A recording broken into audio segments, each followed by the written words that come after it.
আজকে রাজনীতি তো তাই, কালো টাকার পাহাড়। সমাজ ব্যবস্থাটাই হয়েছে দুর্নীতিবাজ তৈরি। এক ফ্যাসিবাদ সরকারকে আমরা উৎখাত করেছি। ওই পচে যাওয়া, গলে যাওয়া দুর্নীতিবাজ তারা যাতে সেই পার্লামেন্টে না যেতে পারে সেটাও তো ব্যবস্থা করতে হবে। আজকের এই পচে যাওয়া সমাজের মধ্যে নিজেকে ভালো রাখাও একটা বিশাল সংগ্রামের ব্যাপার। আজকের এই পচে যাওয়া সমাজের মধ্যে নিজেকে ভালো রাখাও একটা বিশাল সংগ্রামের ব্যাপার, বিশাল সংগ্রামের ব্যাপার।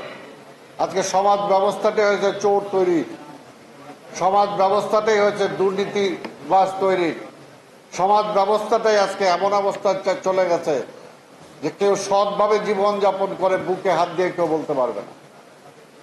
কাজে এটা থেকে যদি আমরা বাঁচাতে না পারি, আজকে দুর্নীতিবাজ এক সরকারকে আমরা উৎখাত করেছি, এক ফ্যাসিবাদ সরকারকে আমরা উৎখাত করেছি। কিন্তু যদি সমাজ এটাকে যদি আমরা কাজে লাগিয়ে ভালো মানুষদেরকে না আনতে পারি, আজকে সেই পার্লামেন্টে আমরা বলি যে সকল ব্যবসায়ীরা সেখানে ছিল, রাজনীতিবিদদের জায়গা কমে গেছিল।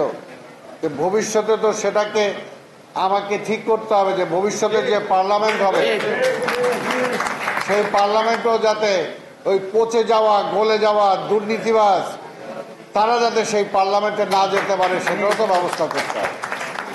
আচ্ছা, রাজনীতিতেও তাই, আজকে রাজনীতি তো তাই, কালো টাকার পাহাড় যাদের আছে তাদেরকেই যদি আবার সেখানে প্রতিষ্ঠিত করি তাহলে তো সেটাই হবে না।